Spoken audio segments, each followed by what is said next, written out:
Baiklah, pada pertemuan kali ini kita akan membahas soal-soal mengenai kesetimbangan benda dengan jenis kesetimbangan stabil dan dengan syarat jumlah gaya-gaya ke segala arah sama dengan 0. Biasanya soal ini digunakan untuk menghitung gaya-gaya tali pada sebuah konstruksi sehingga sistem dalam keadaan setimbang stabil.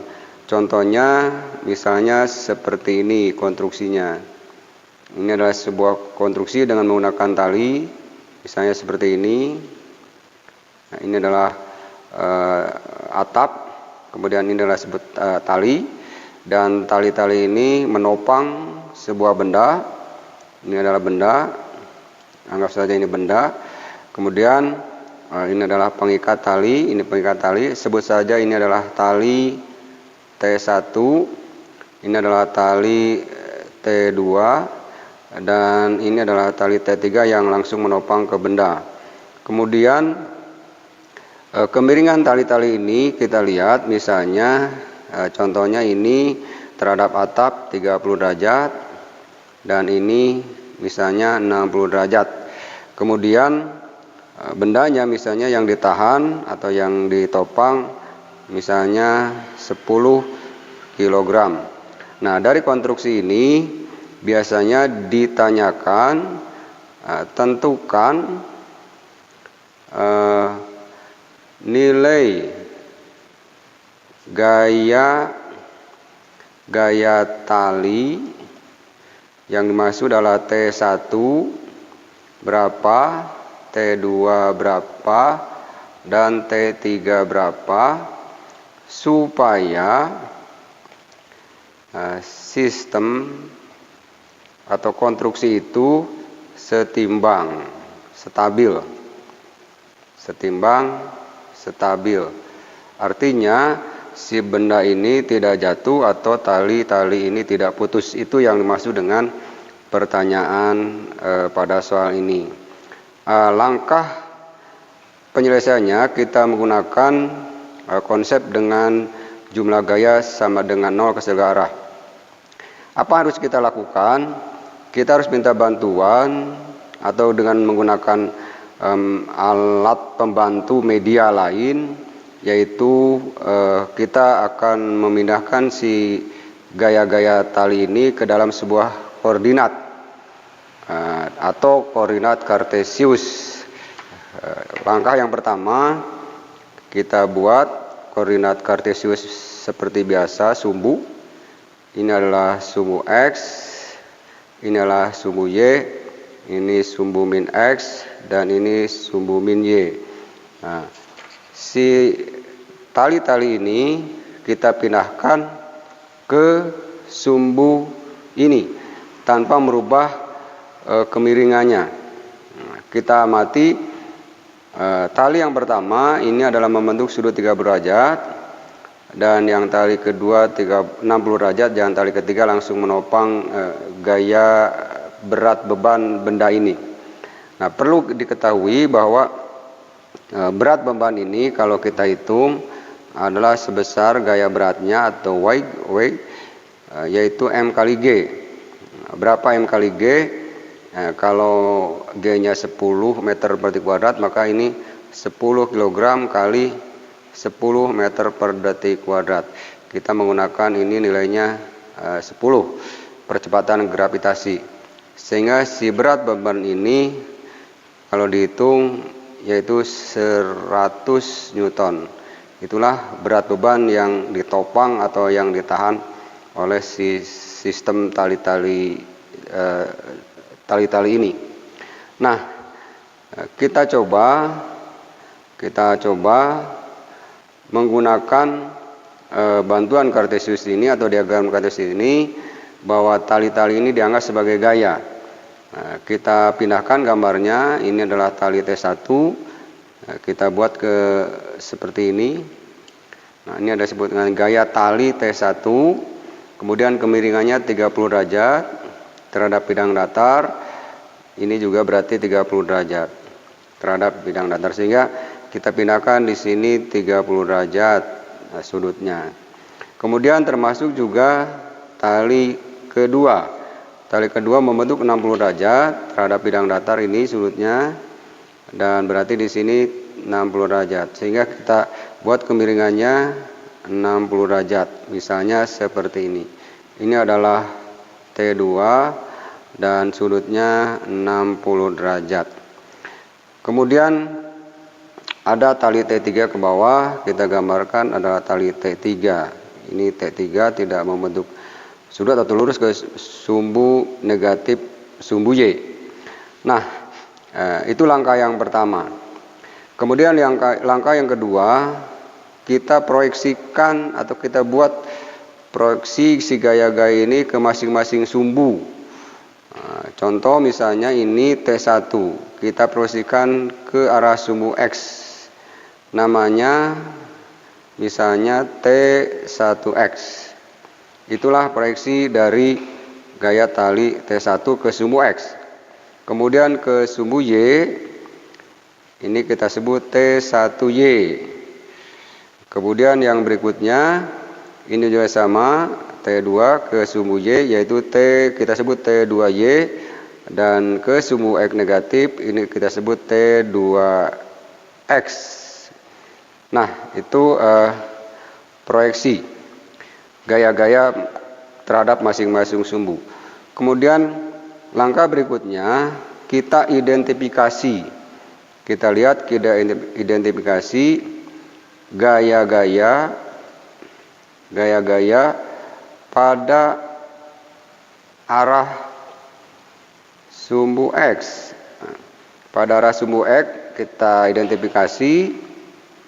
Lihat, ada T1X, ada T2X, sehingga ini T1X dan T2X. Itulah gaya-gaya pada arah sumbu X. Nah, pertanyaannya, berapa T1X ini? Kalau kita lihat kemiringannya 30 derajat terhadap bidang datar. Sehingga menurut matematik bahwa nilai T1X ini sebesar T1 kosinus 30 derajat. Kemudian berapa nilai T2X ini? Yaitu T2X, yaitu T2 kemiringannya sudutnya cos 60 derajat. Nah, perlu kita ketahui bahwa T2X ini arahnya ke sumbu X negatif. Karena ini gaya adalah vektor, kita harus bedakan tandanya. Bahwa T1X ke arah positif, ini artinya positif, dan T2X ini artinya nilainya negatif. Nah, setelah itu ada tambahan pengetahuan tentang nilai sudut-sudut ini.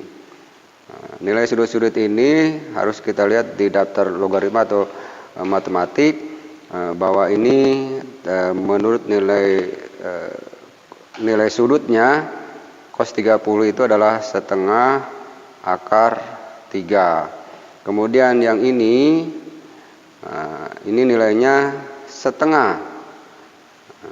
Sehingga kalau kita lihat nilai T1X ini adalah T1 kali nilai cos 30, yaitu setengah akar 3. Kemudian T2X ini berapa?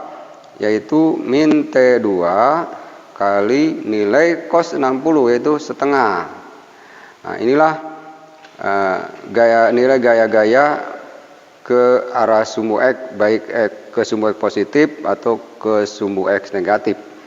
Nah, itu setelah itu, karena sistem ini harus setimbang, maka gaya-gaya ke segala arah, maksudnya ke masing-masing arah sumbu X, baik X positif dan X negatif, kalau dijumlahkan harus sama dengan 0. Sehingga kita harus menjumlahkan jumlah gaya-gaya pada arah sumbu X. Kita sebut saja sigma fx. Nah, sigma fx ini berapa? Ingat bahwa syaratnya harus sama dengan 0. artinya harus setimbang ke kanan dan ke kiri. Nah, kita identifikasi karena ini jumlah, maka gaya mana saja ke arah sumbu X. Kita sudah identifikasi tadi ada T1X dan ada T2X. Sehingga kita buat bersamaan T1X plus ya, T2X. Inilah jumlah. Nah, kemudian harus 0. Setelah itu kita masukkan nilainya bahwa T1X ini adalah T1 setengah akar 3, T1 kali setengah akar 3 ditambah negatif T2 kali setengah, sama dengan 0. Atau kita tulis T1 kali setengah akar 3 min T2 kali setengah sama dengan 0. Ingat, sama dengan Fx sama dengan 0 ini adalah syarat dari kesetimbangan stabil yang akan kita cari nilai T1-nya dan T2-nya. Nah, setelah itu, setelah kita mengidentifikasi gaya-gaya ke arah sumbu X, kemudian kita jumlahkan gaya-gaya ke sumbu tersebut dengan syarat harus sama dengan 0. Gaya-gayanya kalau kita lihat ada T1X dan ada T2X. Nilainya T1X adalah T1 setengah akar 3, T2X adalah T2 kali setengah negatif, arahnya ke kiri. Itulah jumlah gaya ke arah sumbu X. Setelah itu kita harus menjumlahkan juga gaya-gaya ke arah sumbu Y. Kita identifikasi dulu gaya mana saja ke arah sumbu Y. Kita lihat, kita tulis saja gaya-gaya pada arah sumbu Y. Kita identifikasi ada sumbu Y, ini artinya ke Y positif dan ke Y negatif. Kita lihat ada T2Y, ada T1Y, dan ada T3. Nah, sehingga kita identifikasi ini T2Y, kemudian ini T1Y, dan T3. Nah, itulah gaya-gaya yang ada pada arah sumbu Y, baik sumbu Y positif dan negatif. Nah, kita lihat arah gaya T1 dan T2Y ini searah ke atas ke sumbu Y positif dan T3 ke bawah negatif. Kita lihat nilainya.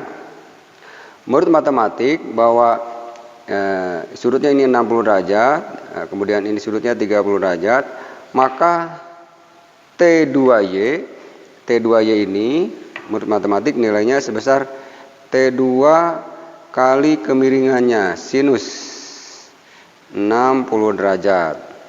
Kemudian T1 ini, T1Y maksudnya, nilainya sebesar nilai T1 kali sin 30 derajat. Kenapa menggunakan sin? Karena terhadap sumbu Y. Kemudian yang berikutnya, bagaimana dengan T3? T3 ini ke bawah ke sumbu Y negatif. Kita sebut saja sudutnya 270. Yaitu T3 kali sin 270 derajat. Nah, sebelum kita jumlahkan, kita lihat dulu nilainya. Ada sin 60 ini, berapa nilainya? Menurut matematik ini adalah setengah akar 3.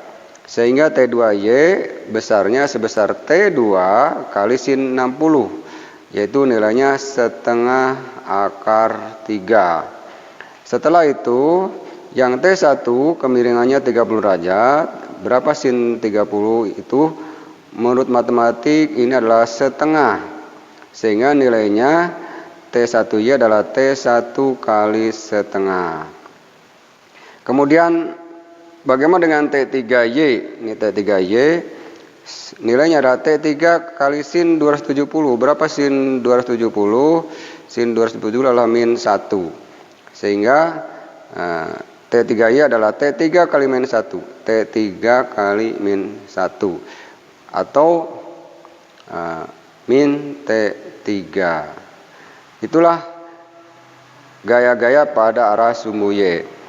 Setelah itu kita jumlahkan gaya-gaya pada arah sumbu Y itu, yaitu kita identifikasi jumlah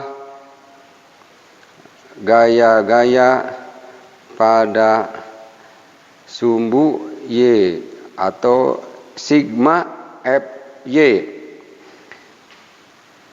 Ada apa saja gayanya? Kita lihat pada arah sumbu Y ada T2Y, T1Y ke arah sumbu positif, sumbu Y dan ke bawah negatif.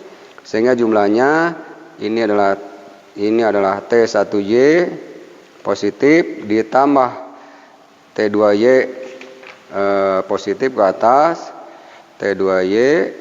Nah, kemudian yang T3Y ini ke bawah. Bisa langsung kita tulis min T3. Min T3Y. Dan syaratnya jumlah gaya-gaya ke arah sumbu Y itu baik ke atas dan ke bawah harus 0. Sehingga harus ditulis sama dengan 0. Nah, setelah itu kita masukkan nilainya. Berapa T1Y? T1Y ini kita sudah identifikasi tadi. Ini sebesar T1 kali setengah. T1 kali setengah. Ingat positif karena arahnya ke sumbu Y positif. Kemudian T2Y maksudnya. T2Y ini yaitu T2 kali setengah akar 3.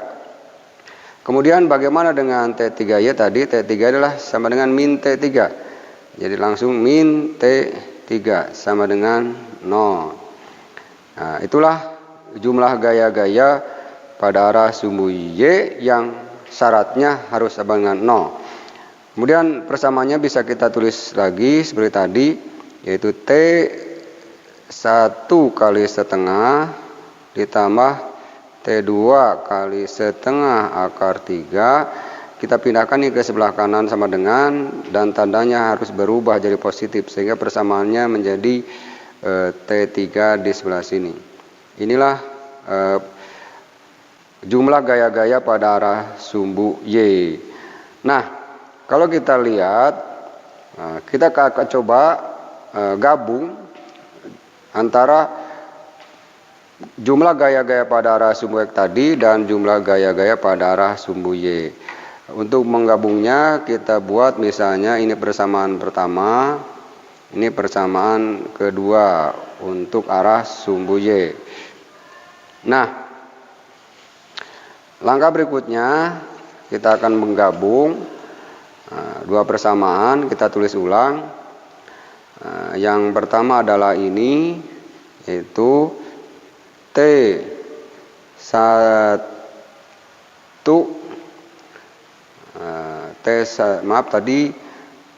ini T1 kali setengah akar 3 ini dikurangi T2 kali setengah sama dengan 0. Ini persamaan pertama.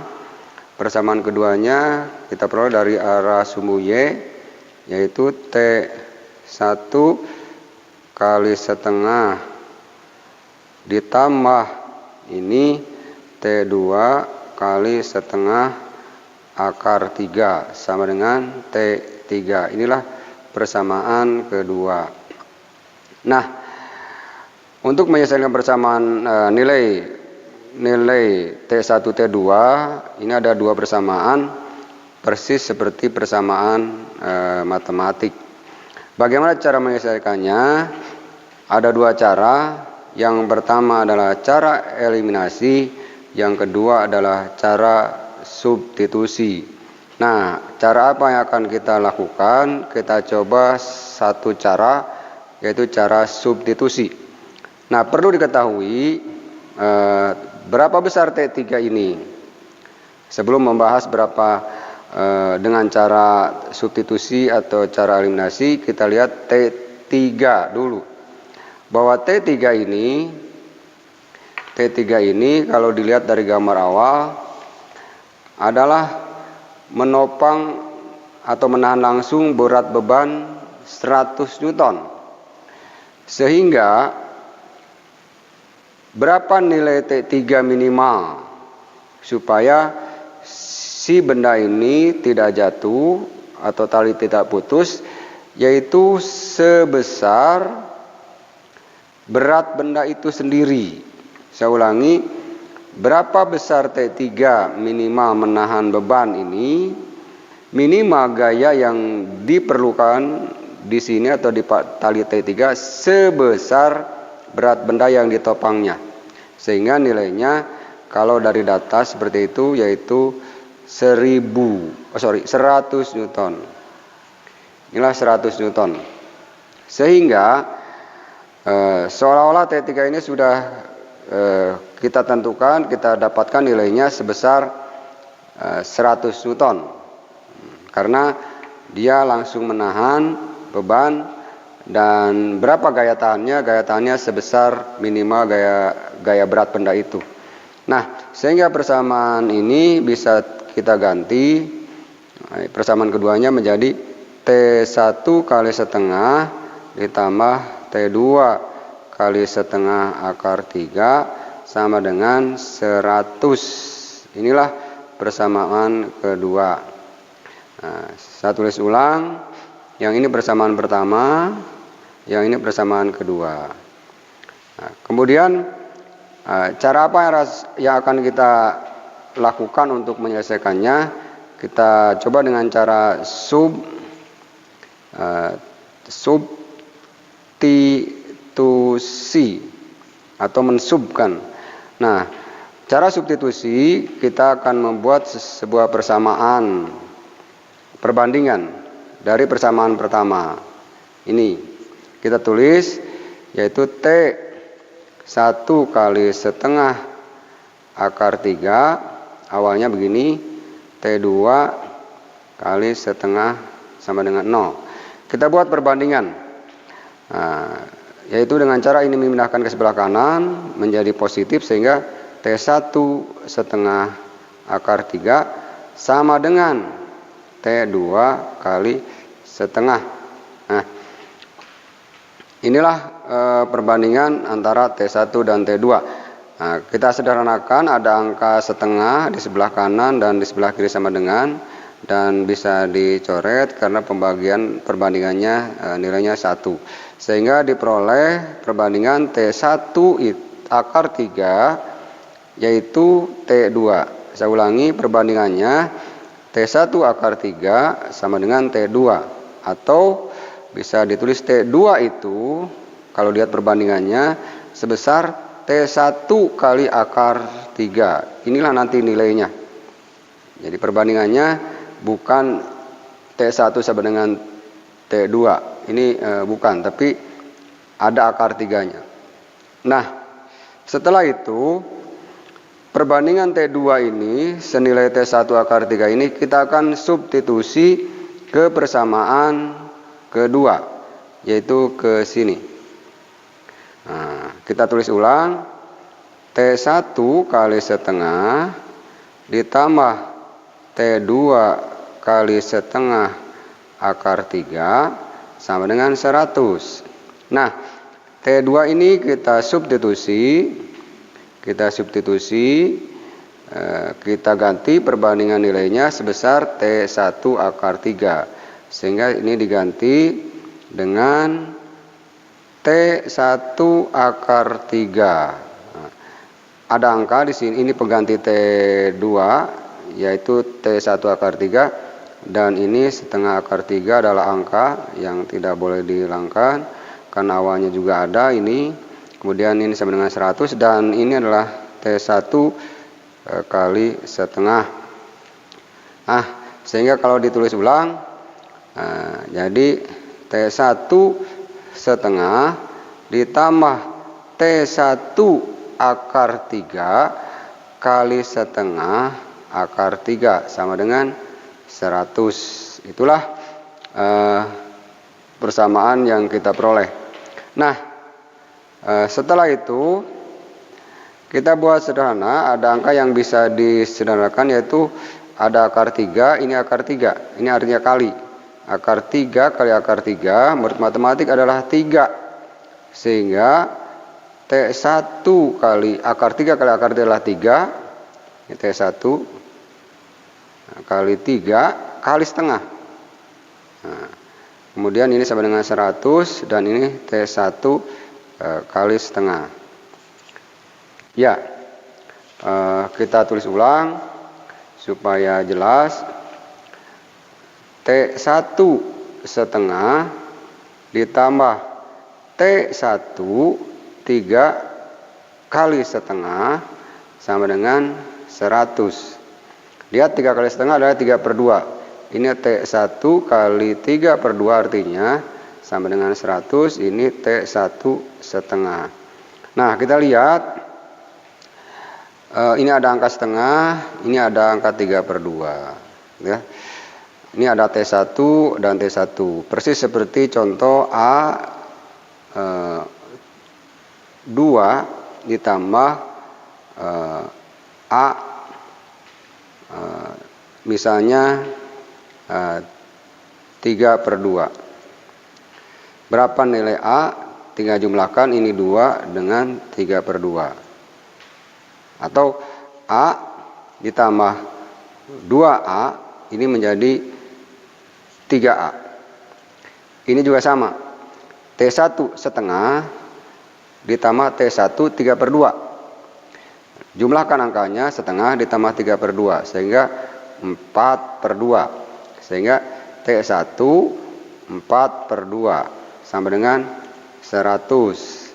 Nah, 4/2 adalah 2 sehingga T1 kali 2 sama dengan 100. Nah, dari sini kita bisa mencari berapa nilai T1 ini, yaitu dengan cara T1 yaitu 100 dibagi 2 sama dengan 50 Newton. Inilah nilai T1 sudah ketemu.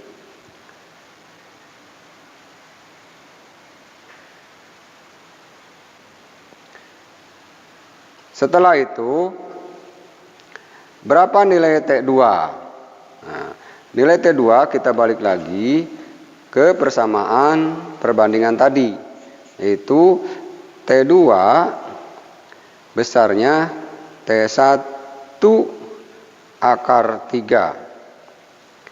Nah, sekarang T1-nya sudah ketemu nilainya 50. Sehingga berapa nilai T2?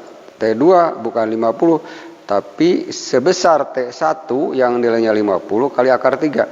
Sehingga tinggal kita masukkan ini 50 akar 3 Newton.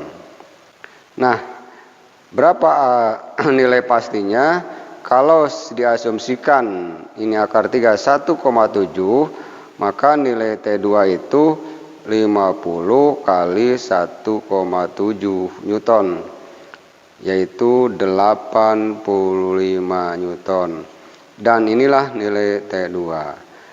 Saya ulangi, inilah nilai T2 85 Newton, T1 50 Newton, dan yang T3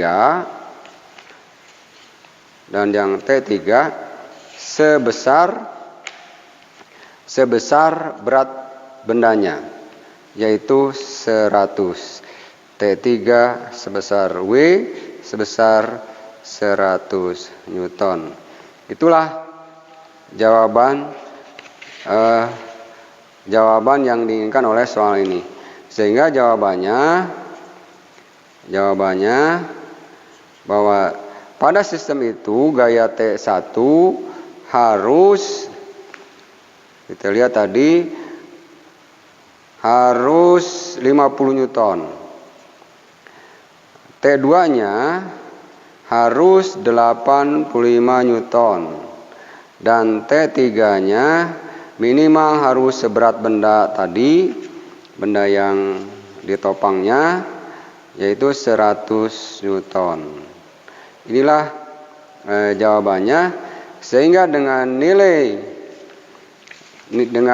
gaya-gaya tali T1 50 Newton, T2 85 Newton, dan T3 seberat benda ini yaitu 100 Newton, maka sistem akan setimbang. Sistem akan setimbang stabil.